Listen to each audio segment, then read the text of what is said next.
Welcome back everybody. In this video I'm going to be discussing more about music for GB Studio. If you haven't watched my last video, I recommend going to watch that. It will teach you how you can make music simply for GB Studio using OpenMPT. But in this video we're going to go a bit more advanced, and I'm going to be recreating a famous song. So there are many websites out there that say that they have the music for a song. This is one of them. It's called Hook Theory. And this is how I made if you remember back a while ago, I made two songs. One of them was by the Beatles and one of them was by Pearl Jam, I think. And they were made using this website. You just type in the song you want, and then it says 28,000 songs. There are some songs that aren't on here, and some songs that aren't complete that are on here. But it will give you a good start to start making the song. So I've got a few songs here, like Have You Ever Seen the Rain, Bad Moon Rising, Riders on the Storm, Paint It Black. I'll just talk to you about how this website works first of all. So I think users basically, upload a thing called they upload one of these things, but they create them themselves in this thing called HookPad, which unfortunately we can't export a MIDI from. So instead, what you have to do is basically write the song yourself, and it gives you the notes here. So it's telling us that this is the layout of the song. And if I press play, it'll play the YouTube song. And if I play the piano, it'll play it on, like basically with the notes that is laid out. So this video will definitely be claimed by copyright holders.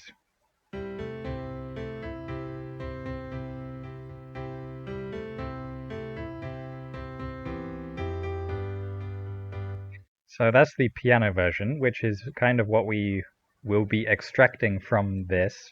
We'll be extracting it using our own minds. So as you can see here, if we press chords and click on C, it tells us that it's C, C, E, and G, right? So that's just a C chord. And if you have any idea of how music works, then, or if you've ever played a piano before, then you know that a chord, it looks like this, and this is the bass note. And if we go through them, you can see it changes.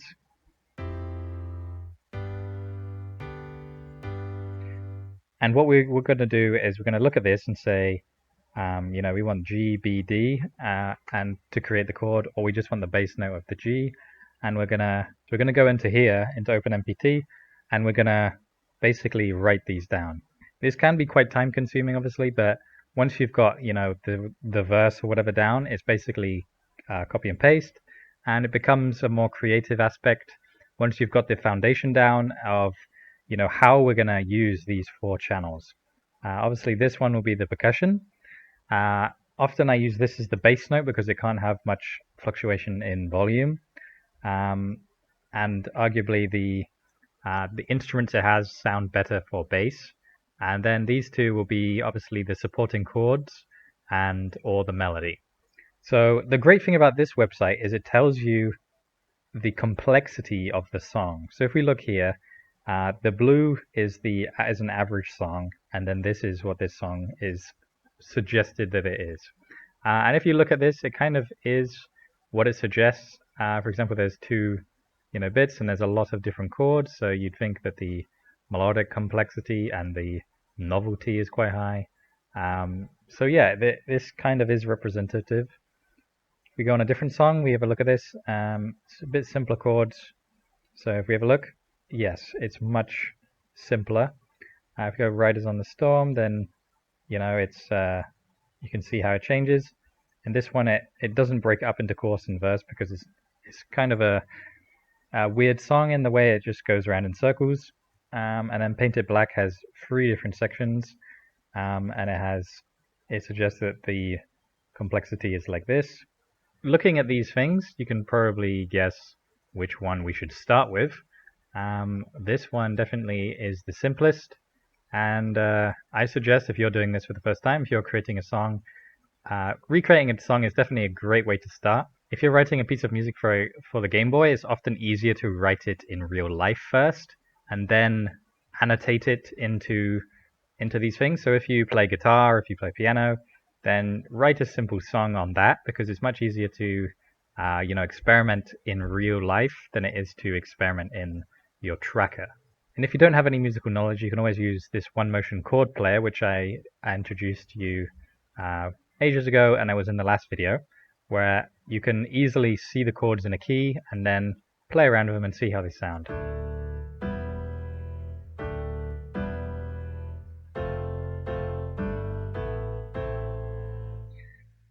And often the fun of music is experimenting and trying new things and making a finished product. And often the simpler something is, sometimes it's the best. But often the more effort you put in to change it and make it subversive or fit the theme of your game is often what makes it the most satisfying. And as well, I just want to remind you to look at the documents of in the GB Studio thing to remind you of the limitations that each thing has. And it might be that these are out of date now, but these are definitely a good place to start. One thing I've just realized is that we can actually use this chord player to give us the chords and export into OpenMPT like we did last video. So we're going to use this song, Bad Moon Rising, because it is the simplest on this chart and it gives us a good idea of how easy it will be. And by looking at it, it says the key is in D major. Since we're in D major, we'll change this to D major. And now we want to just record the chords. It might be that the chords come out differently because these people have annotated it to the song, and this is just giving us the chord. And they're obviously you can decide which one you prefer, and it might be that they're exactly the same anyway, but different songs will have different chord progressions that aren't going to be pulled out of the chord player as easy. So D, A, G, so that's the verse, and then the chorus we could do separately. As you can see here, we can have a look at the chords and see how they differ. So D, A, D, F, D, A, D, F. So it's exactly the same, but it looks like the notes are slightly arranged differently, which we obviously will have control of when we bring it in. And obviously these might not be correct anyway, so the chord progression itself is the main thing we care about. And obviously when you're making your own songs, you will find that you will have to make creative decisions when transferring a song from real life, from your instrument, into a tracker.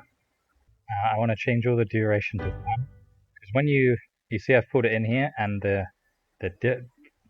they are all 4 bars apart, which is annoying for editing because I don't actually need them to be far apart at all.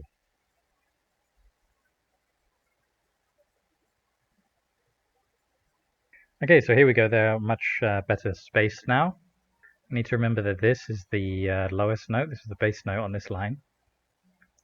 So what I'm going to do is I'm going to take this and put it into our template, which I'm going to rename Bad Moon Rising. It definitely helps to continually listen to the song while you're making it, because it gives you information that you might have missed out on when you were transposing it from this. For example, some very vital information is the smallest notes. So as you can see here, these look like they get as small as a half beat, which implies we need 8 beats in each bar here. If this is a bar, we need 8 beats in it, or space for 8 beats, as you see here. Well, if there was only these size notes, then we would only need space for 4. We might want more spaces to give us more space to change the volume and panning and messing around making it sound awesome. So maybe we want to go up to 16 beats per bar, but I'm going to keep it at 8 for simplicity, as the more beats, or the more you divide up your bar, the more long it is, the bigger the file will be. That's not really a factor, but it is a factor. And the more work you have to do to move between them and change everything. So the way I've pasted it in now has given me 8 beats in a bar. but I just need to remember that each chord isn't exactly 1 bar long. You see there's 2 chords in this bar, so that means we would have to drag this one up. And then this D chord is then for 3 bars. So 1, 2, 3, in which then the A comes in, and then the G is right after. And then the D is for 2 bars, which is correct here. So if we get rid of this 0 mark, we can then put in an instrument here of 0, 1. Remember, it has to be between 0, 1 and 0 and 0, 4. And then we can put this up to 40 to get some volume in, and then let's see how it sounds. Okay,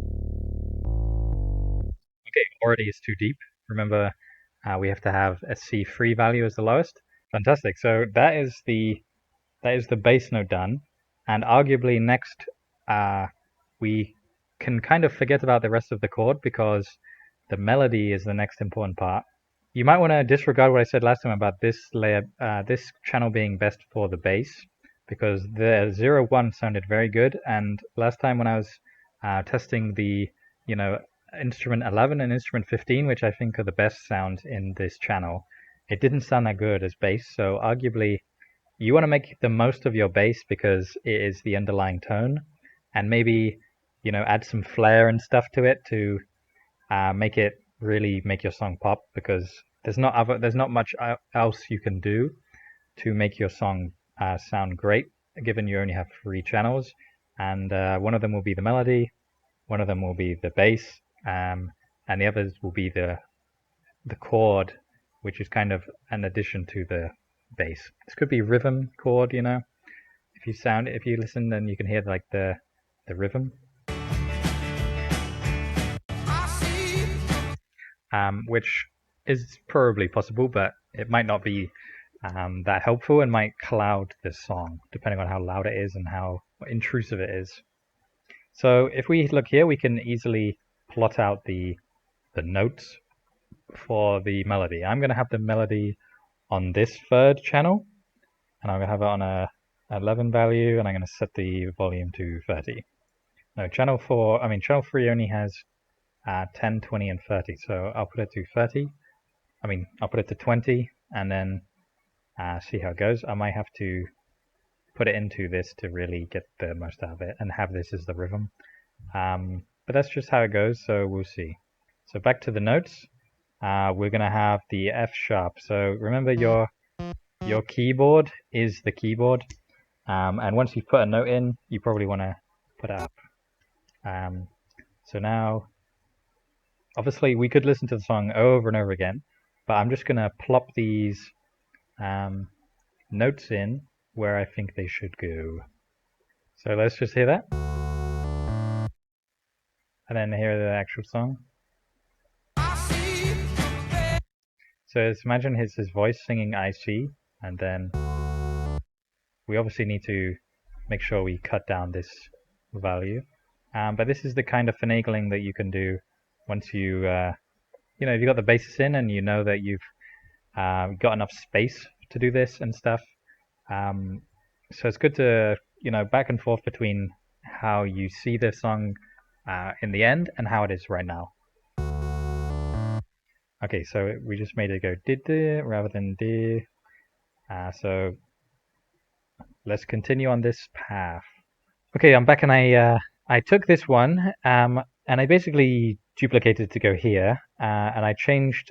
What I've realized is this value here, it doesn't really support really close same note succession, because there's no gap to silence it and then bring it back for that extra pop. So I've instead added a silences are on that note, so that when this note kicks in, it sounds louder and sounds like another note hitting. And on the bass, I've made it go low, high, low, high, low, high. Or I've tried to on the long, just basic D note, and I've also made it so every other beat it silences a tiny bit and then goes loud again. For the same reason I did this, is for the, sound like a rhythm. So let's see what it sounds like.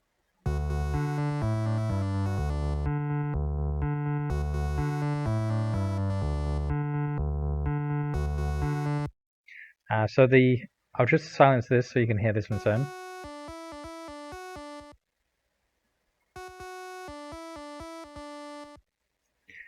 Which it sounds fine. I think that's actually pretty good. I would want to maybe add some silencing bits in here as well, or dampening of the sound so that when the notes kick back in, they sound more punchy.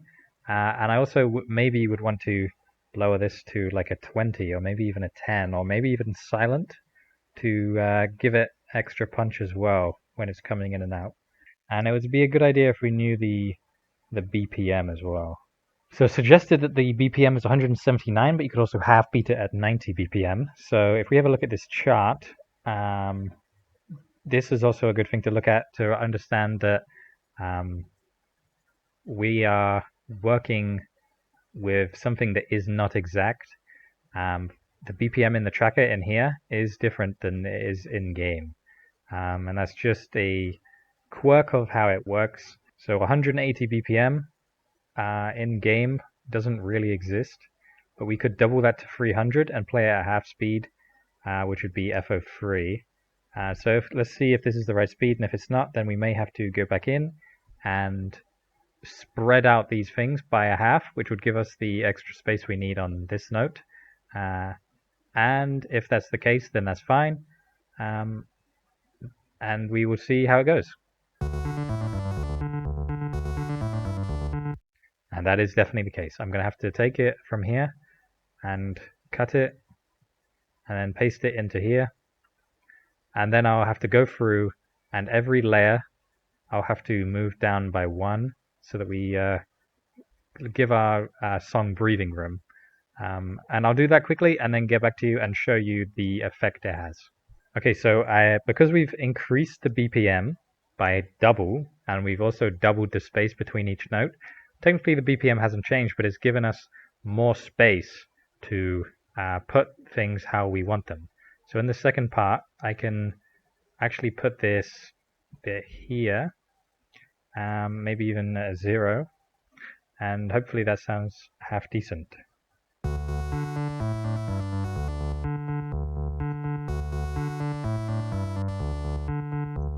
think it doesn't need to be a 10, but yeah, I think that sounds pretty damn good. So now we need to know that one of these bars is now 4 notes, when before it was 2. So now it's actually 4. So from 0 to 3 is this first bar here. And if you want to, now we can start thinking about how the chords will work, and if we need some extra support from the chords to create an extra strong bass or rhythm, right? So I might do what I did in the last video and have an arpeggio where maybe we go D, A, D, F, and then back down, or maybe D, A, F, and obviously it's F sharp. So it's completely a choice that we get to make. So I think I'll just see how it sounds by experimenting a bit. I'm doing D, F, A because it is rising. And then we can obviously put the F back in here to create the full. And then copy that and then just paste it down. Obviously we'll have to change it out for the A and G chords. And now we need to make some sound with it. So 20, have a 2 here maybe, and then see how it sounds.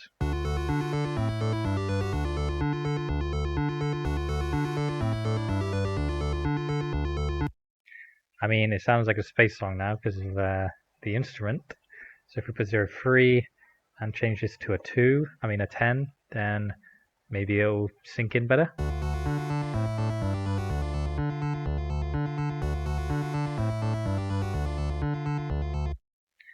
Okay, it does not mend well. That looks like something we got wrong here. The C sharp is here. So that might be an issue. I'll put a C sharp here and then see how it sounds. It doesn't change anything. There's something odd about the Arpeggio. Again, I just realized that the F is wrong, which is probably the main reason why it sounds so odd. This is why I prefer to work in C major, because you don't have to mess around with the flats and sharps. Everything is as it should be. And if you see a sharp or a flat, you know it's wrong. Well, with this, you don't know if you've got it wrong or not.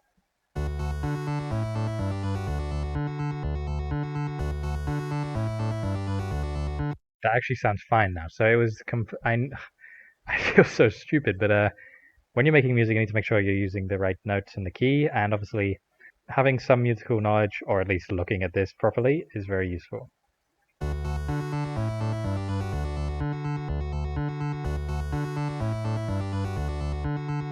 So now in the second and third section, remember you can just right click and add or remove any section you want. I'm going to start working on the chorus. And one of the reasons why it tells us that this is so low is because you see we've got G, D, A, G, D, which is exactly the same chords as the first thing, but just arranged slightly differently. So I'll go into the first thing and I'll copy this, and then I'll paste it here and then change around the values. So obviously we got G first. So taking a look at this bar here is 16 beats here. So that means that this 2 bars is the 32. So all the way down to 32, that's where this G chord will be playing. And then it goes to D, which it already is at, and then that is for the rest of this bar.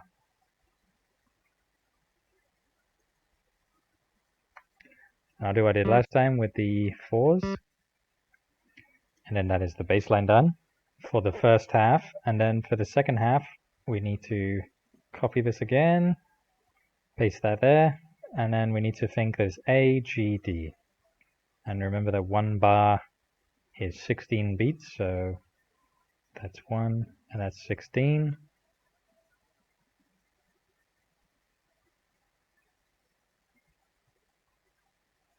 Then we've got the G for 16, and then the D for the rest, just like we have. So let's do the 3/4 thing we did.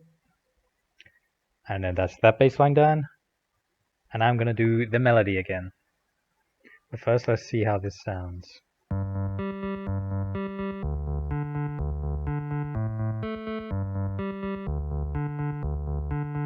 And I recognize that as the 12-bar blues. But if you don't know what that means, it doesn't really matter. It's just this chord progression is what sounds like to me is the end of the 12-bar blues, which is like classic chord progression that was obviously used in blues a lot. There are many chord progressions that you can just take for yourself because they're so common, and then just put into any key you like, and create the basis of your own song with that. So this now means that this beat here, this section, equates to 4 notes. If you remember that we have 16 notes in a bar now, and there's 4 beats in there. And then that means there's 4 places in each of the beat. So we just need to go G, G, G, and then go down. Okay, so now we have a melody for the chorus.